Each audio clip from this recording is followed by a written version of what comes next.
انسان کے لیے رزق کے فیصلے اللہ تعالیٰ فرماتے ہیں۔ رزق میں انسان کے بیوی بچے، صحت، عزت، کاروبار سب کچھ آ جاتا ہے۔ جو کچھ بھی ہے وہ رزق میں شامل ہے۔ ہم سارا سال رزق کے بارے میں شکایتیں کرتے رہتے ہیں۔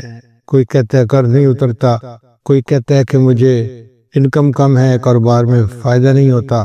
بجائے اس کے کہ ہم سارا سال شکوے کریں، بہتر یہ ہے کہ جب اللہ تعالیٰ نے رزق کے فیصلے فرمانے ہیں تو اللہ تعالیٰ کے سامنے عاجزی کر لیں کہ اللہ تعالیٰ ہی خیر کے فیصلے فرما دے۔ جو لوگ غیر شادی شدہ ہیں وہ اپنے لیے اچھے رشتے مانگے، نیک دیندار۔ جو شادی شدہ ہیں اور بے اولاد ہیں وہ اپنے لیے اولاد کی دعائیں مانگیں۔ جو صاحب اولاد ہیں وہ اولاد کی نیکی کے لیے دعائیں مانگیں۔ جو بیمار ہیں وہ صحت کے لیے دعائیں مانگیں۔ جو پریشان حال ہیں مرد یا عورتیں وہ اپنی پریشانیوں کے دور ہونے کے لیے دعائیں مانگیں۔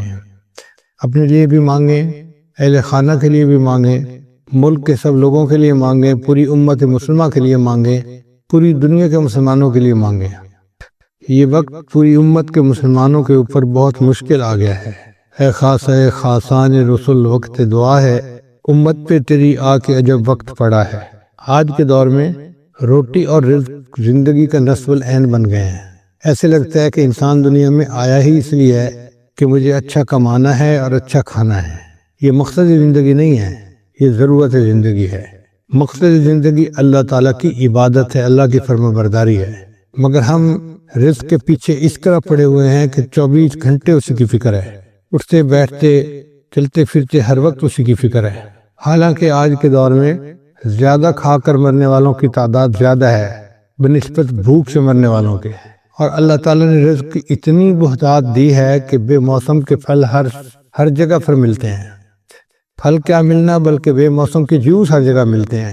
پورا سال جو جوس پینا چاہیں وہ فریج کے اندر موجود ہوتا ہے۔ تو ایک طرف تو اللہ تعالیٰ کی رحمتوں کی انتہا یہاں تک ہے، اور دوسری طرف ہمارا حال یہ ہے کہ اٹھتے بیٹھتے اللہ کے شکوے، مجھے یہ نہیں ملا، مجھے یہ نہیں ہوا، میرے بچے کی نوکری نہیں ہو رہی، بیٹی کا رشتہ نہیں آ رہا۔ تو بجائے شکوے کرنے کے ہم اللہ تعالیٰ کے سامنے درخواست کریں کہ یا اللہ تو آئندہ سال کے لیے جو رزق کے فیصلے فرمائے گا تو ہمارے لیے خیر کے فیصلے فرما دے۔ روٹی کو اتنی اہمیت حاصل ہو گئی ہے کہ اس سے پہلے تاریخ میں کبھی اتنی اہمیت حاصل نہیں کی۔ دین اسلام اتنا خوبصورت ہے کہ اس نے کسب حلال کو عبادت کہا ہے، اس لیے شریعت نے رہبانیت سے منع کیا ہے۔ رہبانیت کہتے ہیں کہ اتنا دین میں لگ جانا کہ دنیا کو چھوڑ دینا، بھی بچوں کو نظر انداز کر دینا۔ لا رہبانیت فی الاسلام، اسلام کے اندر کوئی رہبانیت نہیں ہے۔ دوسری طرف ہے اباہیت۔ اباہیت کہتے ہیں کہ روٹی کپڑا اور مکان کو زندگی کا مقصد بنا لینا، یہ بھی ناجائز ہے۔ نہ رہبانیت جائز ہے نہ اباہیت جائز ہے، ہمیں اس کے درمیان کی زندگی گزارنی ہے۔ ہمارے حضرت مسجد عالم رحمۃ اللہ فرماتے تھے کہ اللہ تعالیٰ کو جو راستہ جاتا ہے وہ جنگلوں اور غاروں سے ہو کر نہیں جاتا، ان گلی کوچوں بازاروں سے ہو کے جاتا ہے۔ اللہ چاہتے ہیں کہ میرے بندو تم معاشرے میں زندگی گزارو، حقوق اللہ پورے کرو، حقوق العباد پورے کرو، تو اس کے بعد تمہیں اللہ کی رضا مل جائے گی۔ اس لیے انسان رزق حلال کے لیے کوشش تو کرے مگر حرص نہ دکھائے۔ جو مقدر میں ہے ملنا وہی ہے، جو مرضی کرتا پھرے۔ یہ جو ہمارا پیٹ کا مسئلہ ہے نا، یہ صرف موت تک کا مسئلہ نہیں، موت کے بعد کا بھی مسئلہ ہے۔ چنانچہ قیامت میں جب انسان کھڑا ہوگا تو اسے سخت پیاس لگی ہوگی۔ جن لوگوں کو جنت میں بھیجا جائے گا ان کو سخت بھوک ہوگی، مگر ان کو وہاں کھانے کے لیے زقوم دیا جائے گا اور پینے کے لیے غسلین دیا جائے گا۔ وہ غسلین اتنا گرم ہوگا کہ انسان کی آنتیں کٹ کر پخانے کے راستے باہر نکل جائیں گی۔ پھر انسان ٹھیک ہو جائے گا، پھر بھوک لگے گی، پھر پیاس لگے گی، اور یہ سائیکل سزا کا چلتا ہی رہے گا۔ اللہ تعالیٰ فرماتے ہیں کہ جب ان کی جسم کی جلد جل جائے گی، بدلناہم جلودا غیرہا لیذوقوا العذاب، ہم ان کے جسم کی سکن کو دوبارہ ٹھیک کر دیں گے تاکہ ان کو دوبارہ عذاب مل سکے۔ تو یہ پیٹ کا مسئلہ کوئی ابھی کا نہیں ہے، یہ مستقل ایک مسئلہ ہے۔ ہم اللہ تعالیٰ سے دنیا کے رزق کی دعائیں بھی مانگیں اور نیک اعمال کی توفیق بھی مانگیں۔ آج کے دور میں جو بندہ مال کما لیتا ہے اسی کو لوگ اچھا سمجھتے ہیں، بھلے جھوٹ بول کے کمائے یا دھوکہ دے کے کمائے۔ شریعت نے کہا کہ مال تو اس نے کما لیا مگر مال کے ساتھ وبال بھی آئے گا اگر مال حرام ہوا۔ ہم کتنے لوگوں کو دیکھتے ہیں کہ ان کے پاس پیسہ تو بہت ہوتا ہے، کسی کی بیوی نافرمان، کسی کے بچے نافرمان، کسی کو بیماری لگ گئی، کسی کو دفتر کے مقدموں میں الجھا لیا گیا، تو ایسے مال کا کیا فائدہ کہ انسان کے لیے جینا مشکل ہو جائے۔ خود اپنی زبان سے کہتے ہیں کہ جی اس جینے سے تو مر جانا زیادہ بہتر ہے۔ تو بہتر ہے کہ انسان رزق حلال ہی کی تمنا رکھے اور سکون کی زندگی گزارے۔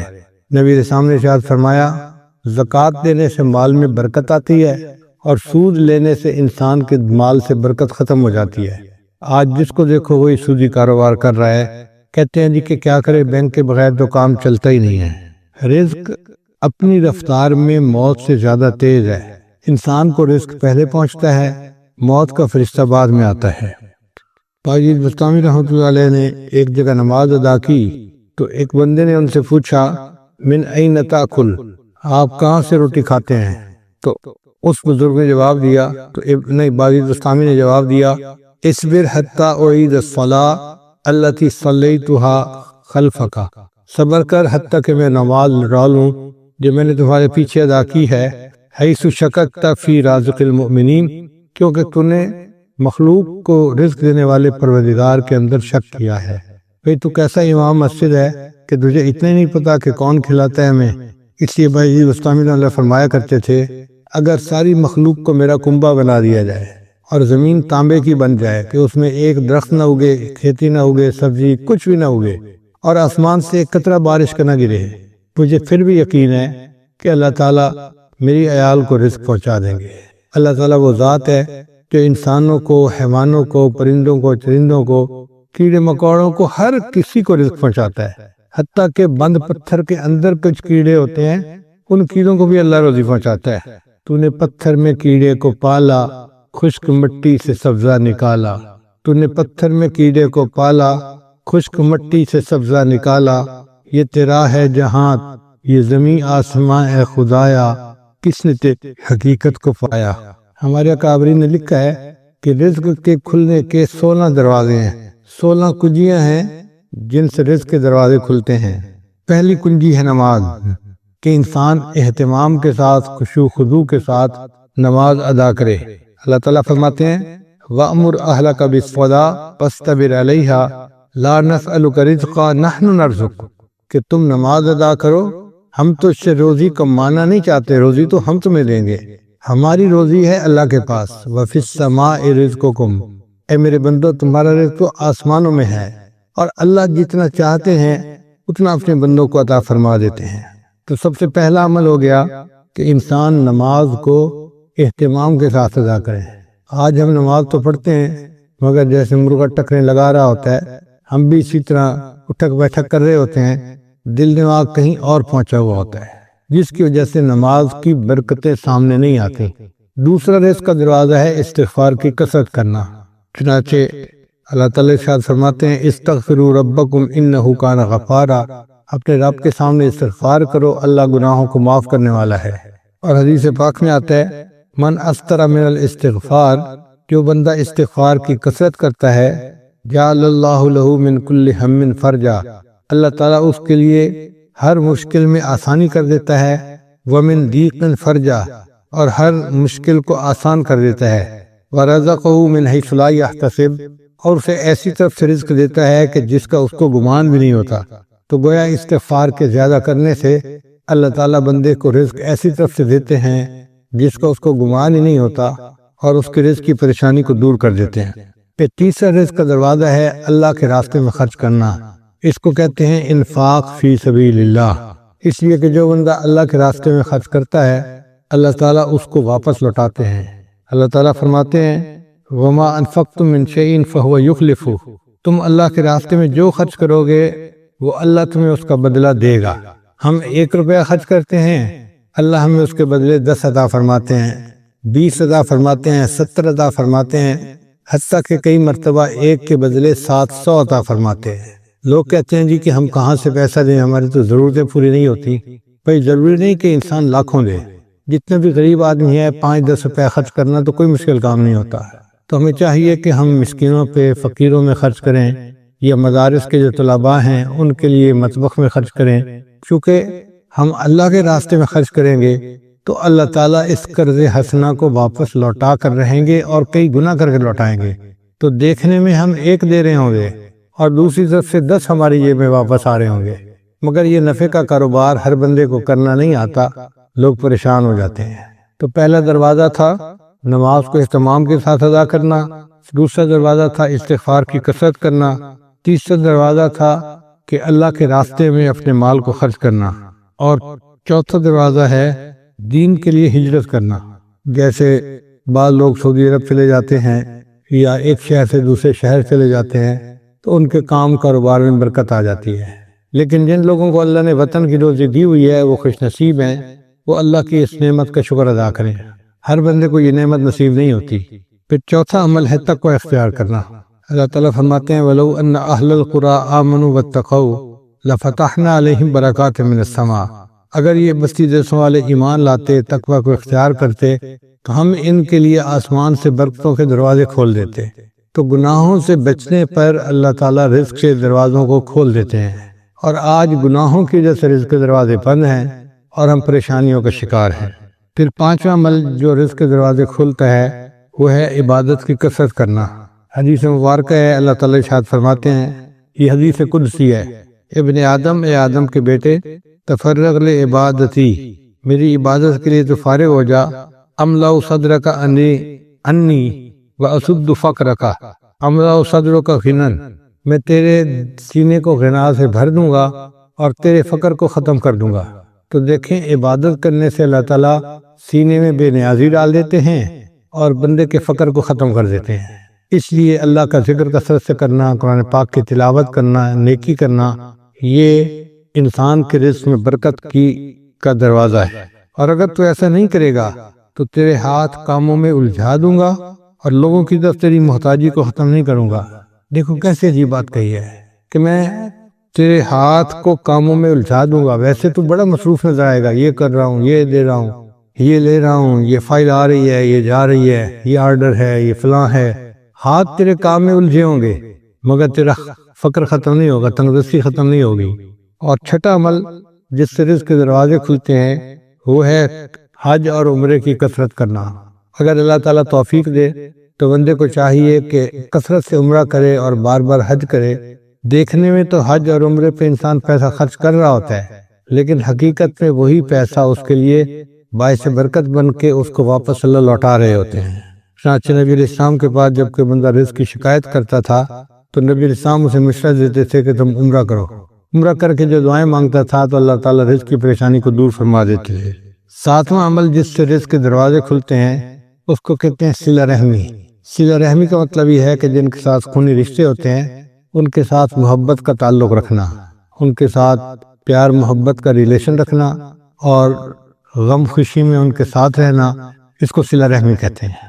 چنانچہ جو بندہ صلہ رحمی کرتا ہے اللہ تعالیٰ اس کو 2 نعمتیں عطا فرماتے ہیں۔ حدیث پاک میں ہے من احب ان یزاد فی عمرہ، جو بندہ اس بات کو پسند کرتا ہے کہ اس کی عمر کے اندر زیادتی ہو، یعنی لمبی عمر ہو، فیزاد فی رزقہ، اور اس کے رزق میں زیادتی ہو، برکت ہو، فلیصل رحمہ، اس کو چاہیے کہ صلہ رحمی کو زیادہ کرے۔ پھر 8واں دروازہ ہے رزق کے کھلنے کا کمزوروں سے حسن سلوک، کہ جو لوگ کمزور ہوتے ہیں، بیمار ہوتے ہیں، بوڑھے ہوتے ہیں، ان کے ساتھ حسن سلوک کرنا۔ حدیث مبارکہ میں آتا ہے کہ تمہیں اپنے کمزور اور ضعیف لوگوں کی وجہ سے نصرت ملتی ہے۔ اللہ تعالیٰ قرآن مجید میں فرماتے ہیں وَلَوْ يُؤَاخِذُ اللَّهُ النَّاسَ بِمَا كَسَبُوا، اگر اللہ تعالیٰ پکڑ لیتا انسانوں کو جو عمل وہ کرتے ہیں، مَا تَرَكَ عَلَى ظَهْرِهَا مِن دَابَّةٍ، تو زمین کی سطح کے اوپر کوئی ایک بھی جاندار باقی نہ بچتا۔ اگر اللہ پکڑنے پہ آتا نا جو تم اعمال کرتے ہو تو کوئی انسان نہ بچتا، کوئی جانور نہ بچتا، زمین کے اوپر کچھ بچتا ہی نہ۔ تو اللہ تعالیٰ ہمیں جو رزق دیتے ہیں وہ چھوٹے بچوں کی وجہ سے، بوڑھوں کی وجہ سے، بیماروں کی وجہ سے، عورتوں کی وجہ سے دیتے ہیں، مہمانوں کی وجہ سے دیتے ہیں۔ لہذا ان کو بوجھ نہیں سمجھنا چاہیے، بلکہ ان کی وجہ سے ہمیں رزق ملتا ہے، ہر وقت ذہن میں یہ رکھنا چاہیے۔ رزق کا 9واں دروازہ جس سے کہ انسان کو رزق کھلتا ہے اس کو توکل کہتے ہیں۔ توکل کا مطلب یہ ہے کہ انسان اللہ پر امید رکھے، اپنی طرف سے کوشش کرے اور نتیجہ اللہ پہ چھوڑ دے۔ وَمَن يَتَوَكَّلْ عَلَى اللَّهِ فَهُوَ حَسْبُهُ، جو اللہ پر توکل کرتا ہے اللہ اس کے لیے کافی ہو جاتا ہے۔ حدیث مبارکہ میں آئے لَوْ أَنَّكُمْ تَوَكَّلُونَ عَلَى اللَّهِ حَقَّ تَوَكُّلِهِ، اگر تم توکل کرتے جیسے کہ اللہ پہ توکل کرنی چاہیے، لَرَزَقَكُمْ کما یرزق الطیور، تو اللہ تعالیٰ تمہیں اس طرح رزق پہنچاتے جس طرح اللہ تعالیٰ پرندوں کو رزق پہنچاتے ہیں۔ وہ صبح اپنے گھونسلے سے خالی پیٹ نکلتے ہیں اور شام کو اپنے گھونسلے میں پیٹ بھرے واپس آتے ہیں۔ انسان کا معاملہ الٹ ہے، بیچارہ گھر سے پیٹ بھر کے نکلتا ہے اور شام کو خالی پیٹ گھر واپس آتا ہے۔ اور پرندوں کا معاملہ دیکھو کہ وہ خالی پیٹ گھر سے نکلتے ہیں اور اللہ ان کو پیٹ بھر کے رات کو واپس گھر پہنچاتے ہیں، جبکہ پرندے اپنے لیے کوئی چیز جمع بھی نہیں کر سکتے۔ کوئی پرندہ آپ نے ایسا نہیں دیکھا ہوگا جو سال کی روزی جمع کر لے، انسان جمع بھی کر لیتا ہے، پھر اس کا یہ حال ہے۔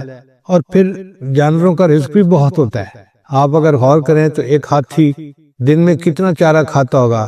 ہمارے حساب سے منوں کے حساب سے، ٹنوں کے حساب سے کھاتا ہوگا، اس کا وزن ہی اتنا ہے۔ اور ہم نے جہاں بھی جنگل میں ہاتھی دیکھا اس کو ہر وقت چرتے ہوئے دیکھا۔ تو جو ٹنوں کے حساب سے کھانا کھاتے ہیں ان کے پیٹ اللہ بھر دیتے ہیں، اور انسان بیچارہ کتنا کھا لیتا ہے؟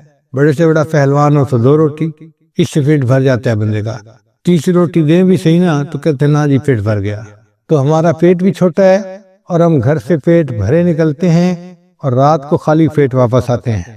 بہتر ہے کہ ہم اللہ تعالیٰ کے اوپر توکل کریں تو پھر دیکھیں کہ اس کی برکتیں کتنی ہوگی۔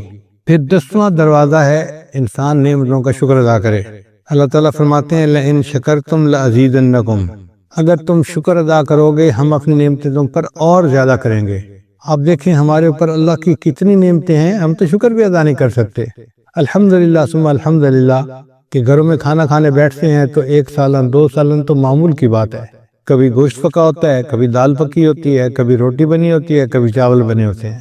اب 2 قسم کے کھانے پڑے ہوتے ہیں، حالانکہ کھانا تو ایک بھی مل جاتا تو بہت تھا، مگر یہ اللہ کی نعمت ہے نا کہ اللہ کئی قسم کے کھانے دیتے ہیں۔ اور پھر یہ نہیں کہ کھانے ہی ہمیں ملتے ہیں، کھانے کے علاوہ وافر کھانے ہوتے ہیں۔ چنانچہ میں نے دیکھا ہے کہ ہمارے پاس کئی دفعہ 8-10 مہمان آ جاتے ہیں نا، تو مجھے صرف اندر پیغام بھیجنا پڑتا ہے جی کہ مہمان ہیں، کوئی کھانے کے لیے تردد نہیں کرنا پڑتا۔ اللہ کے فضل سے اتنا کھانا ہوتا ہے گھر والوں کا بچا ہوا کہ 8-10 آدمیوں کا کھانا تو اسی میں ہی نکل آتا ہے۔ یہ اللہ کا کتنا بڑا کرم ہے، کتنا بڑا فضل ہے، ہم اللہ کی اس نعمت کا شکر ہی ادا نہیں کر سکتے۔ ابن عطا اسکندری رحمۃ اللہ فرمایا کرتے تھے من لم یشکر النعمہ فقد تعرض لزوالہا، کہ جس نے نعمت کا شکر ادا نہیں کیا اس نے نعمت کو زوال کے لیے پیش کر دیا کہ اللہ مجھے یہ نعمت نہیں چاہیے۔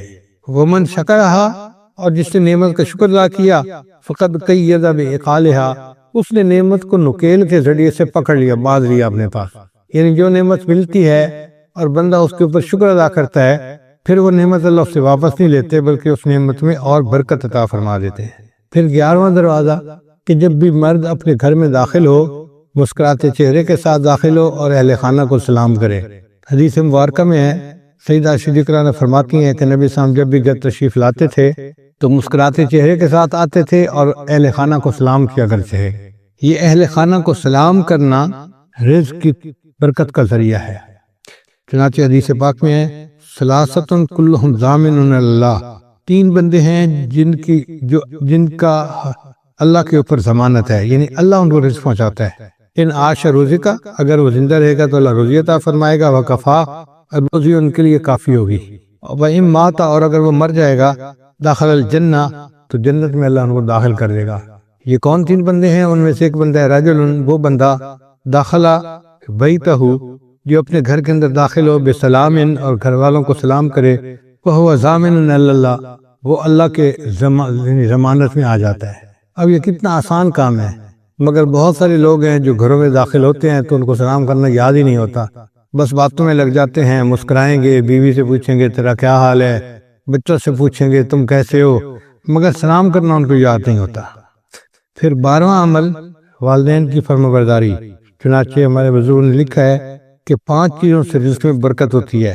ایک، جو بندہ صدقہ فرمانبرداری کرے، دوسرا صلہ رحمی کرے، تیسرا جہاد کرے، چوتھا ہمیشہ باوضو رکھے، اور 5واں والدین کی فرمانبرداری کرے۔ والدین کے فرمانبردار کو اللہ تعالیٰ رزق کی پریشانی میں نہیں ڈالتے، اس لیے ان کی خدمت کر کے ان کی دعائیں لینی چاہیے تاکہ اللہ تعالیٰ کی طرف سے برکتیں اور رحمتیں شامل حال ہو جائیں۔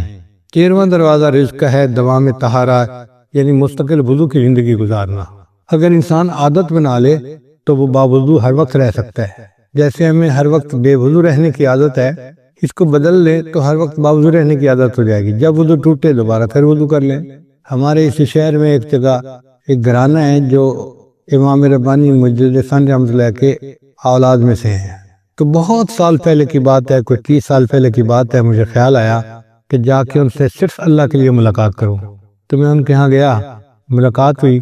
ہم جب پہنچے تو بس مغرب کے وقت میں کوئی 5 ہی منٹ باقی تھے، سلام دعا ہوئی۔ انہوں نے کہا جی کہ یہاں سے مسجد دور ہے تو ہمیں گھر میں نماز پڑھنی پڑے گی۔ ہم نے کہا ٹھیک ہے۔ ان کے بچے گراؤنڈ کے اندر فٹ بال کھیل رہے تھے، کوئی 10-12 بچے ہوں گے چھوٹے بڑے، خوب ہنگامہ تھا جیسے 2 ٹیموں کا میچ ہو رہا ہوتا ہے۔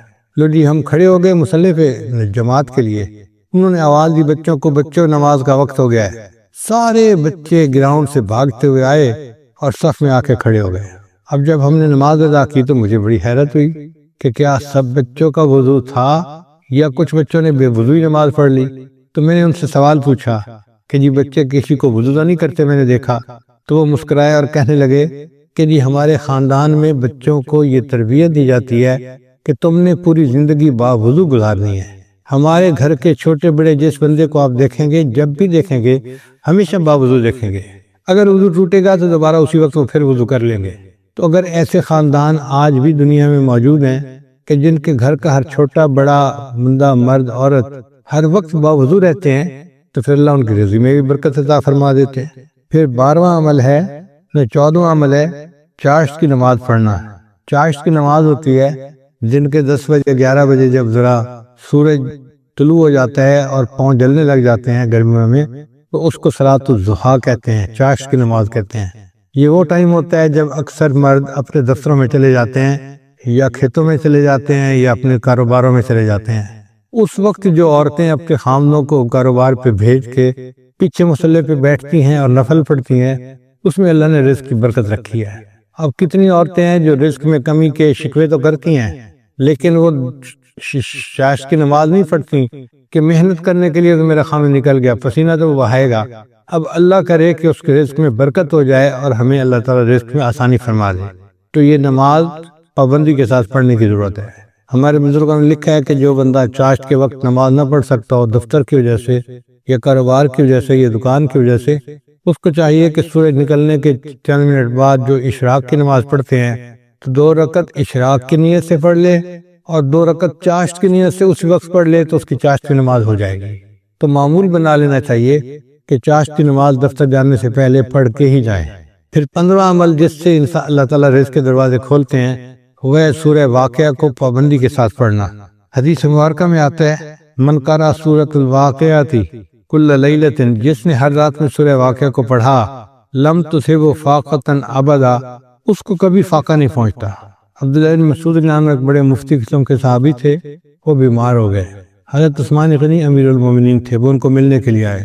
اللہ تعالیٰ نے عثمان غنی نام کو مال پیسے بھی بہت دیا تھا، تو انہوں نے بات چھیڑی اور بات کرتے ہوئے کہا کہ عبداللہ بن مسعود آپ کی بیٹیاں ہی بیٹیاں ہیں، بیٹا کوئی نہیں، تو میرا دل چاہتا ہے کہ میں آپ کو بہت سارا مال ہدیہ دے دوں، یعنی میں اپنی طرف سے بتا رہا ہوں کہ جیسے میں آپ کو 5 لاکھ دینار یا درہم ہدیہ دینا چاہتا ہوں۔ تو انہوں نے انکار کر دیا، نہیں مجھے نہیں چاہیے۔ تو عثمان غنی اللہ نے فرمایا کہ آپ کی بیٹیاں ہیں، آپ کو تو پیسے کی ضرورت ہے، ان کا بیٹیاں تو ہیں، مگر میں نے اپنی سب بیٹیوں کو سورہ واقعہ یاد کروا دی ہے اور میں نے ان کو بتا دیا ہے کہ مغرب کے بعد سورہ واقعہ پڑھ لیا کرو۔ نبی علیہ السلام نے فرمایا جو بندہ ہر رات میں سورہ واقعہ پڑھ لیتا ہے اللہ اس کو فاقے سے ماخوذ فرما لیتے ہیں۔ یعنی ان صحابہ کا اتنا یقین پکا تھا کہ انہوں نے 4-5 لاکھ ریال ہدیہ لینے کے بجائے سورہ واقعہ کے اوپر زیادہ جو ہے نا بھروسہ کیا کہ اللہ تعالیٰ میری بچیوں کو فاقے سے بچائے گا۔ پھر 16واں عمل ہے دعا کرنا۔ تو ہمیں چاہیے کہ ہم رزق کی برکت کے لیے دعا بھی کریں، جیسے آج کی رات قبولیت دعا کی رات ہے اور اب سے لے کے جو آگے وقت آ رہا ہے یہ سب قبولیت دعا کا وقت ہے۔ یہ رزق کی جو فہرستیں ہیں یہ اب سے بننا شروع ہوتی ہیں اور یہ بنتی رہتی ہیں بنتی رہتی ہیں بنتی رہتی ہیں، حتیٰ کہ 27 رمضان مبارک کو یہ فہرستیں اللہ تعالیٰ فرشتوں کو ہینڈ اوور کر دیتے ہیں ایگزیکیوشن کے لیے، عمل درآمد کے لیے۔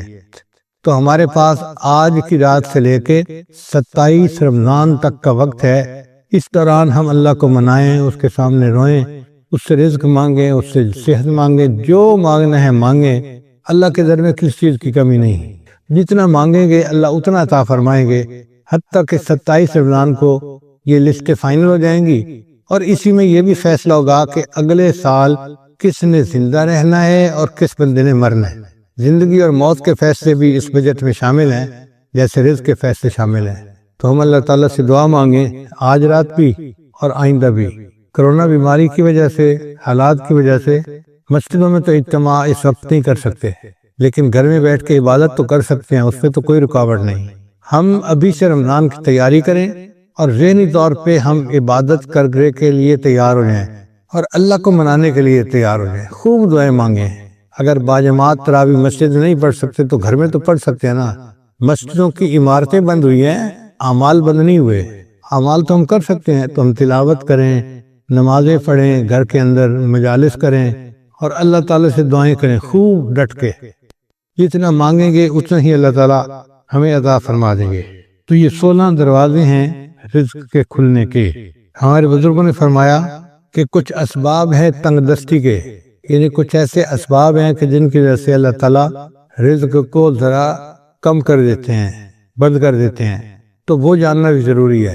چنانچہ مختصراً میں بتاتا چلوں کہ جو بندہ کھڑے ہو کر جوتے پہن کر ننگے سر کھانا کھاتا ہے، اللہ اس کا رزق تھوڑا کر دیتے ہیں۔ اور اگر آپ دیکھیں تو آج کل کی دعوتوں میں یہی سلسلہ ہے، شادی بیاہ میں، ہوٹلوں میں، شادی ہالوں میں اکثر لوگ کھڑے ہو کے کھانا کھاتے ہیں، سر پہ کپڑا بھی نہیں ہوتا اور جوتے بھی پہنے ہوئے ہوتے ہیں۔ پھر رزق میں تنگی تو ہونی ہوتی ہے۔ پھر دوسرا، مہمان کو بوجھ سمجھنا۔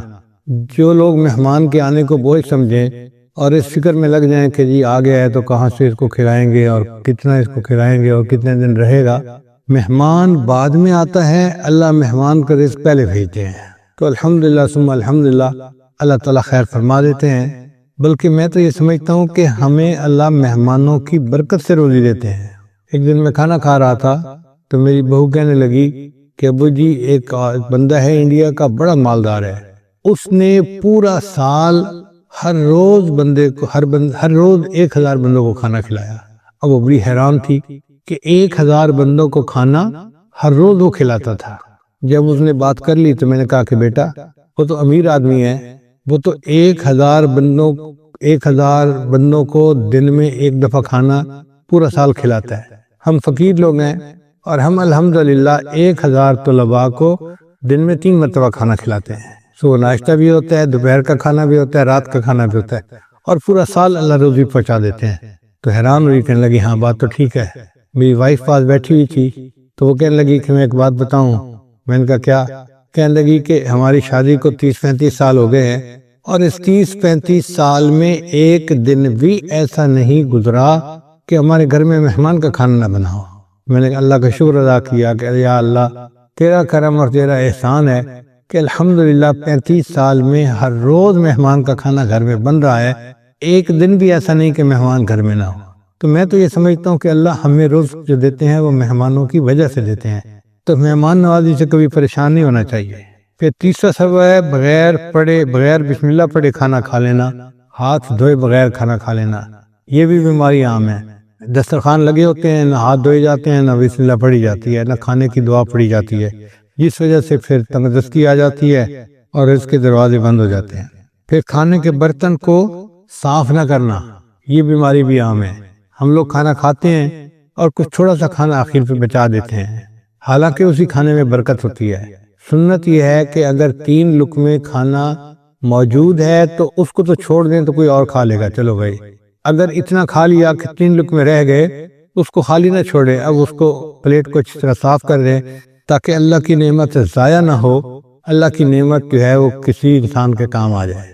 مگر اس میں ایسے لگتا ہے کہ جیسے یہ بندہ غریب ہے، اور امیر لوگ جو ہیں وہ ذرا شاہانہ دماغ کے ہوتے ہیں، تو وہ ڈالتے زیادہ ہیں، آدھا کھا لیتے ہیں، آدھا چھوڑ دیتے ہیں۔ یہ جو آدھا کھانا اور آدھا چھوڑنا ہے یہ بھی رزق میں تنگی کا سبب بنتا ہے۔ اور ایک اور بات کہ بیت الخلاء میں باتیں کرنا، پہلے زمانوں میں یہ گناہ کم تھا، آج یہ گناہ زیادہ ہے، بلکہ نوجوان بچے اور بچیاں جو ادھر ادھر کالیں کرتے ہیں چھپ چھپ کے، وہ تو کئی مرتبہ جا کے بیٹھ کے بات ہی کرتے ہیں بیت الخلاء میں، پتہ ہی نہیں چلے کسی کو کہ کیا ہوا۔ بیت الخلاء میں باتیں کرنے سے فرشتوں کو بھی تکلیف ہوتی ہے اور رزق کے اندر بھی تنگی کر دی جاتی ہے۔ پھر 7واں بات ہے فقیر کو جھڑکنا۔ اگر کوئی مانگنے والا آئے تو بندہ فقیر کو جھڑکی نہ دے، چلے جاؤ بھائی یہاں سے، کہا نہیں آپ کو چلے جاؤ، سن نہیں گئے، جاتے کیوں نہیں، ایسے جھڑکی نہیں دینی چاہیے، بلکہ اگر کچھ ہے تو دے دے، اور اگر نہیں تو کہہ دے جی آپ آگے چلے جائیں۔ ہم ایک مرتبہ حرم شریف میں بیٹھے ہوئے تھے تو ایک UK کا بندہ حضرت کے پاس آیا مطاف کے اندر، کہنے لگا حضرت میں حج کے لیے آیا ہوں، لیکن یہاں مطاف میں تو مانگنے والے بہت ہیں، ہر تھوڑی دیر کے بعد کوئی فقیر آ جاتا ہے مانگنے والا، اب سمجھ نہیں آتی کہ ہم کس کو دیں اور کس کو نہ دیں۔ اگر ہم ہر کسی کو دے دیں تو ان کی تو عادت بگڑ جائے گی، تو دل چاہتا ہے کہ ان کو نہ دیں، اور اگر ہم نہ دیں تو پھر کون دے گا، تو دل چاہتا ہے دے بھی صحیح، تو اب فیصلہ کرنا مشکل ہوتا ہے۔ تو اب بتائیں کہ ہم کس کو دیں، ہمیں کیسے پتہ چلے کہ کون مستحق ہے اور کون مستحق نہیں ہے؟ حضرت نے اس کی ساری بات کو سنا اور پھر فرمایا کہ اچھا یہ بتاؤ کہ اللہ نے جو تمہیں دیا ہے تم اس کے مستحق ہو؟ اس نے کہا نہیں۔ تو حضرت نے فرمایا جب تم اس کے مستحق نہیں اور اللہ نے پھر بھی تمہیں دے دیا ہے، تم بھی اللہ کے خلق کو اپناؤ، دے دو، مستحق ہے یا نہیں یہ تمہارا مسئلہ نہیں، یہ اللہ کا مسئلہ ہے۔ تو بندہ چپ تو ہو گیا، مگر اس کے دل میں سوال تو بہرحال تھا، تو حضرت نے بھانپ لیا کہ اس کے دل میں سوال ابھی باقی ہے، تو پھر حضرت نے اس کو بات پیار سے سمجھائی۔ حضرت نے فرمایا کہ دیکھو وہ بندہ تمہارے پاس مانگنے آیا ہے، مان لیا کہ وہ صاحب حیثیت ہے اور عادتاً مانگ رہا ہے، تم اسے اس لیے دے دو کہ اللہ کا شکر ادا کرو کہ اللہ تو نے مجھے دینے والوں میں سے بنایا، لینے والوں میں سے نہیں بنایا۔ یہ بھی تو ہو سکتا تھا اللہ تجھے اس کے حال میں ڈال دیتا اور تو لوگوں سے مانگتا دیتا۔ تو اللہ تعالیٰ کی اس نعمت کا شکر ادا کرتے ہوئے دے دیا کرو کہ اللہ تو نے مجھے لینے والا نہیں، تو نے مجھے دینے والا بنایا ہے، میں تیرے نام پہ دے رہا ہوں۔ اس پہ اس کے دل کے اندر تسلی ہو گئی اور اس نے حضرت کے ماتھے کا بوسہ لیا اور خوش ہو کے واپس چلا گیا۔ تو اس لیے اگر کوئی فقیر آئے تو اس کو جتنا دے سکتے ہیں دیں، اور اگر نہیں دے سکتے تو پیار سے کہیں جی آپ آگے چلے جائیں، اس کو جھڑکی نہ دیں، اس کو ڈانٹ ڈپٹ نہ کریں۔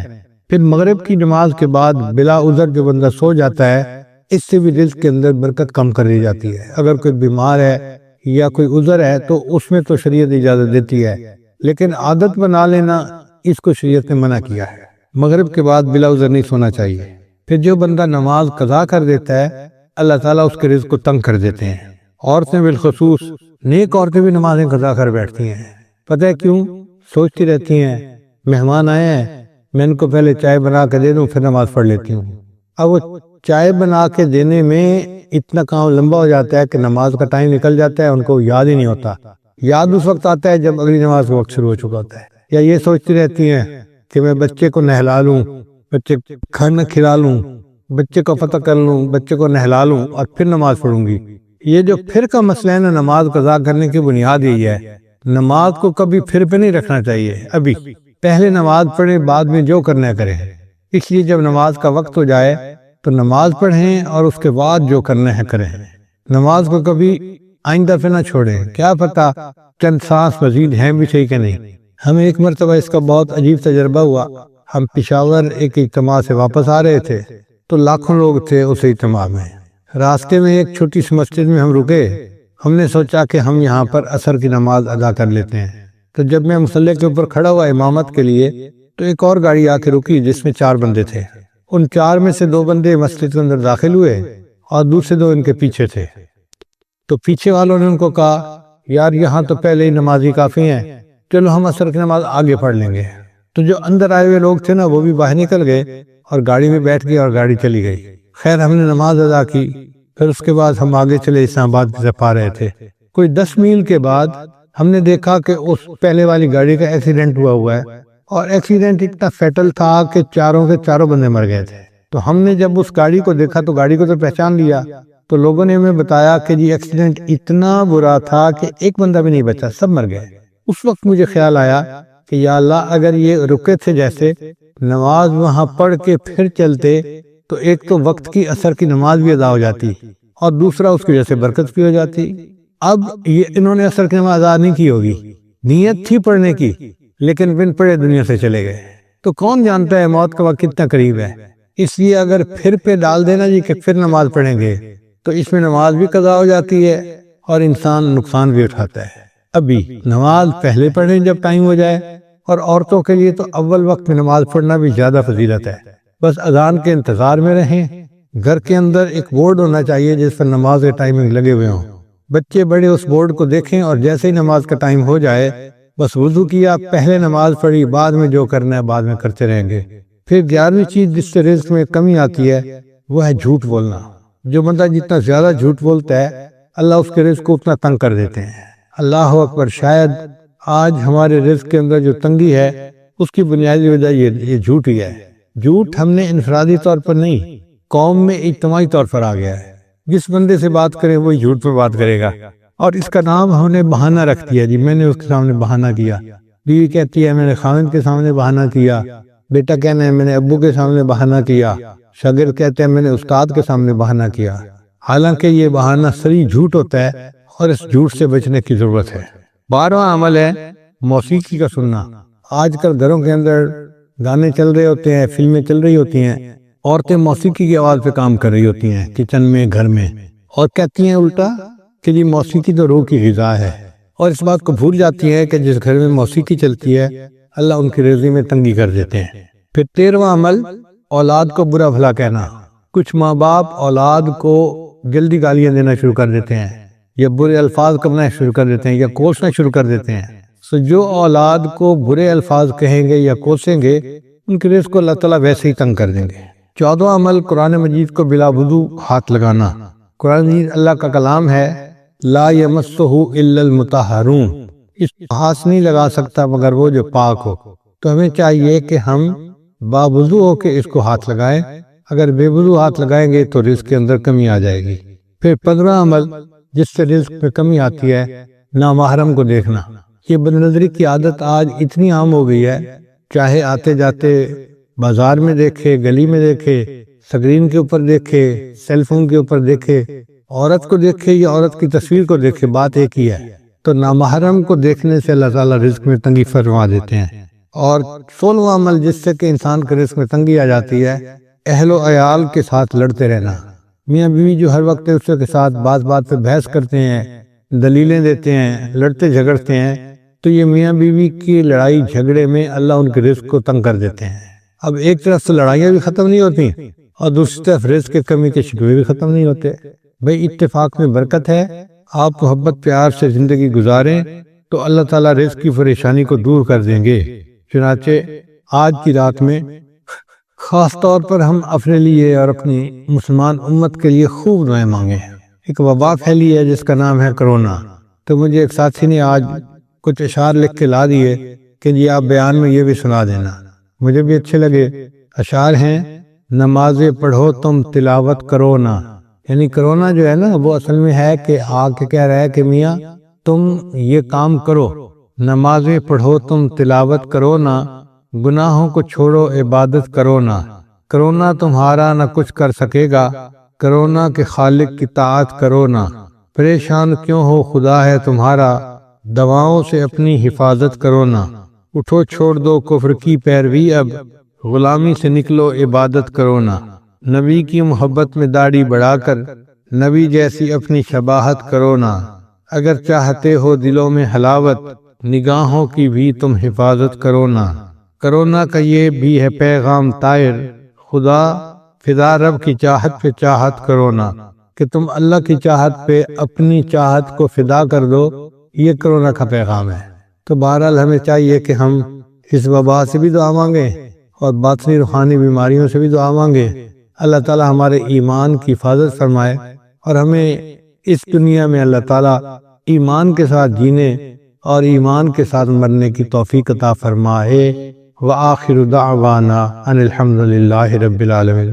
حضرت پیر ذوالفقار احمد نقشبندی کے ایمان افروز اور دلوں کو منور کر دینے والے بیانات سننے کے لیے ہمارے channel Quranic civil T V کو سبسکرائب کیجیے اور بیل آئیکن ضرور دبائیے تاکہ ہر آنے والی نئی ویڈیو کی اطلاع آپ تک فوراً پہنچ سکے۔